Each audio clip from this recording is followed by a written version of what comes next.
hello to all of our gold participants from around the world. I'm Fiona Lang Sharp, IBCLC Director of Communications and MC for Gold Learning. Well, welcome to all of you who are listening in today. A very special guest. I feel like every time I'm with Alyssa, my heart is warmed. She is a real soul sister of sorts, and here she is going to be at our Gold Lactation Conference this year talking about the Proficient Pumper. Welcome, Alyssa Schnell, back to Gold Learning. Thank you so much, Fiona. It's nice to talk to you. Yeah, it's great to have you here. And so this is, it seems like this is a life work for you. When I think about pumping and those types of things, this is something that I would certainly turn to. I know you have your fabulous book, which I hope that you'll share about just a minute here. But Alyssa, how did you reach this point where this became a real passion for you, talking about these elements for women and what they need to do in order to be proficient at this? Well, I'm sure it started really with my own personal experience. First, as a mom working outside the home and pumping while I was at work, and that was with my first child, and then with my third child by adoption, and I used the pump to induce lactation, which was a much more intimate relationship with the pump. We really got to know each other quite well. In fact, I named my pump, and we just decided we had to get along pretty well because I was pumping, literally around the clock to bring in milk for her. And then as I was working on writing my book, and I knew that pumping is a big part of the process of inducing lactation for most people. Not everybody uses a pump to induce lactation, but for most people it's a really big and important part. And so we want to make the most of that time, especially if you are devoting a large part of your life to pumping. You want it to be the most comfortable, pleasant, and effective experience possible. So I just did as much research as I could and then used my experience working with my clients to figure out, how to make the best of pumping. And most people don't like pumping, so that's another reason do we want to make the best of it, make it as positive of an experience as possible. Yeah, I think this is something that I didn't fully understand until I was pumping. And even then, as a clinician, when you're not pumping all the time, I feel like I forget anyways, what it's like for a mom. And as soon as I sort of elicit the conversation about, I don't want pumping to become, the offense here, the offender in the whole situation, because they do kind of groan, feeling like they're attached, to the pump. So it's very interesting that really you have to pave the way so that it feels like it's not a negative in their lives. And that's something that's become very evident. The less negative it is, the more efficient it is, essentially. Right, Alyssa? Right. I mean, certainly it's more likely that people will follow through on recommendations if it is a positive experience as much as possible. And part of the positive experience is just, seeing the results. I mean, that's probably the most reinforcing thing that you could do is see results from pumping, see that milk pouring into the bottle. But there's other, there's little tips and tricks too that we can do, not only sort of your basic things of how to make pumping more comfortable or more convenient, but a couple of the little tips that I like to use for somebody like who has to pump a lot. Maybe if they're pumping 8 times a day, they put out 8 little chocolates at the beginning of the day and they give themselves 1 chocolate for each pump. Or maybe they have a book or maybe a Netflix show that they really enjoy, and Right. they only allow themselves to read their book or watch their show while pumping. So then it becomes a positive, something they're looking forward to. Plus, it's a little bit of a distraction, sort of that watch pot never boils. So we can Right. distract ourselves and make it something positive. Oh, that's just perfect. I love that little tip. I haven't heard that one before about the chocolate. That's very enticing. Good one there, Liz. I think I'll be I, sharing that with. I've got a client who's exclusively pumping right now, and I know it's getting really hard for her. So I'll be calling her today and letting her know for sure. oh, great. I know. I'd have to say personally that one would not work for me because I would eat them all at the beginning of the day. But there are some people who find it very helpful. Yeah, who've got self-control. Right. Certainly not Yeah. me. Yeah. Oh goodness, that's so funny. Well, that's great. Thank you so much. Well, I'm looking forward to hearing more. Of course, Alyssa's going to be joining us for a full lactation conference April 1st to June 3rd. You can see it on your screens there. So Alyssa's going to be part of a great add-on package, and I can't wait to see her be a part of that as well. Of course, you can come and join her as part of her add-on package at Gold Lactation this year. All right, we're going to shift gears a little bit, and we're going to talk about you, Alyssa, because I want to know about your life in St. Louis here. 16 years you have been supporting moms and babies. You were also a Lactation League leader as well, which I'm sure that took up a fair amount of your time. I was also a Lactation League leader for 20 years, now retired like you. So tell Hmm. me, what is it like on your day-to-day practice? What are you doing these days in St. Louis?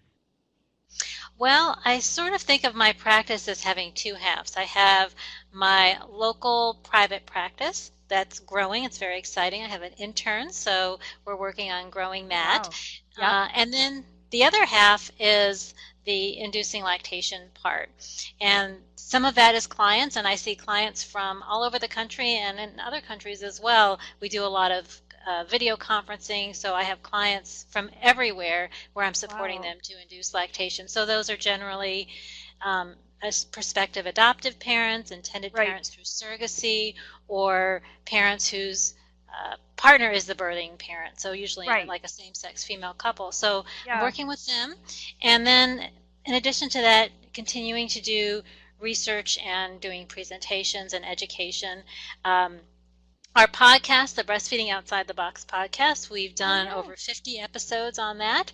And we're taking, and I say we, my partner Hope and I, are taking a little bit of a break to sort of regroup. And we have some new ideas that we think might even better meet the needs of the listeners. So we're kind of taking a little break. We're going to come back to it, but there's still tons of content up there for people who want to learn some things. It's a lot of interviews with professionals as well as interviews with parents. We try to split it about half and half.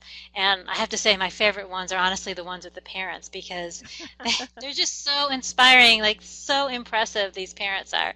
Um, so yes, that's probably enough to keep me quite Enough busy. to keep you busy. Yeah, I'm Yes. just smiling from ear to ear. I just highlighted the breastfeeding outside the box podcast. And when you're talking about how you interview both the parents and the professional, and that you love listening to the parents, their stories and such, and what's happening with them, I was just thinking that I've started calling the parents the experts now because Yes. the the more mature I get in the field, that it's not the less I know, it's just the fact that I really do believe that the parent is the expert from the beginning. Now they don't necessarily believe that, but I feel like it's my responsibility to give it back to them and just constantly say, "No, you are the expert here. You know yourself better than I know you." And even your baby, I've just met them. You know them better even if it's just a short time, but you've had them in the womb for all this time. I just go through all those things now, Alyssa. Is that kind of the feel you're getting too? Yes, and I would add on to that, there's a certain creativity that parents have come up with. When maybe that's just part of becoming a parent, that we become creative solution makers. I mean, breastfeeding is probably one of the first things that we have to find creative solutions, and as our children grow, Yeah. that just continues because you know every child is unique and every parent is unique, and even the time we live in is unique, and how that all comes together, we're always trying to figure out how to fix the challenges that we come across. Yeah, no, absolutely. And yeah, having again, you and I both having that Lalesha League background. You remember being that mum, that young mum in a group, Alyssa, sat Yeah. there and with your baby. Yeah, I mean, those memories will stay with us forever. And so I know kind of what it's like on the other side. But I'm so grateful to the women that sat and listened and saw my tears and gave me those hugs and encouraged me to do what I do. And here we are, all these years later, Alyssa, just as we were talking about. It's been several years now for both of us. Yes, yes. I can see how very much my La Leche League background has shaped the person I am today, the mother I am, and the lactation consultant I am today, and I'm so very grateful to it. Yeah, it's absolutely wonderful. Yeah, one of those things that we're constantly talking about is what is the message that we're providing to mothers, and are we, or mothers, parents, whoever they, however they identify, but what is it that they're hearing that we're saying, and making sure that our messaging is clear and our empathy is in place, because it's so important. If they're not hearing what we're saying, nothing's going to change for them as well. So important. I can't wait actually to hear more. I have listened to the podcast before, but it's a great one. And for those listening in, as Alyssa mentioned, Breastfeeding Outside the Box podcast. Well, you certainly are busy. Thank you so much for what you're doing. I know, too, with your book, Breastfeeding Without Birthing, a breastfeeding guide for mothers through adoption, surrogacy, and other special circumstances. I'd like to think, I feel like it's happening. Surrogacy going up, adoptions are going up, and there's more demand for breastfeeding those little ones. Is that correct, Alyssa? Is that what you're seeing?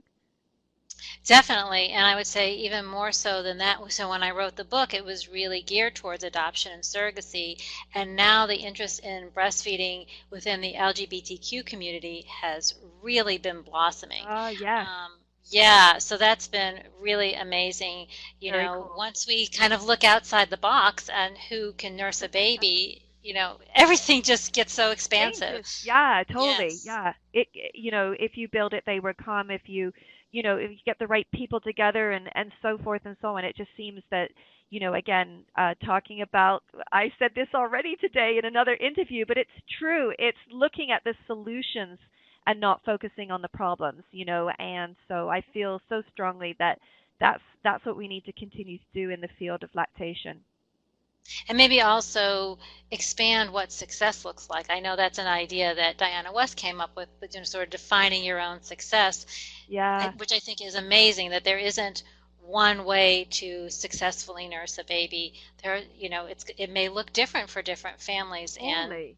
that opens the doors even wider. Yeah, absolutely. No, that's great advice, and thank you so much for sharing that. Well, it has been a power time with you already. It's just been fabulous talking with you. I'm going to have a sneak peek listening into your presentation, of course, before everyone else, but I'll promise to share with all the audience listening in what my thoughts were on it as well. So I can't wait to hear what Alyssa has to share with us later on today. But for now, we're going to wrap things up, and we'll look forward to hearing from all of you listening in today. And thank you again to Alyssa for joining me here today for our mini session here. Thanks, Fiona. Thanks, everyone, for listening in. Just a quick reminder that you can go to our website, goldlactation.com, and you can see that you can join us on April 1st for our free open keynote, and Alyssa will be part of our add-on package this year. The Tools of the Trade lecture pack is the one that she is part of. We'll look forward to seeing you all online. Bye-bye for now, everyone.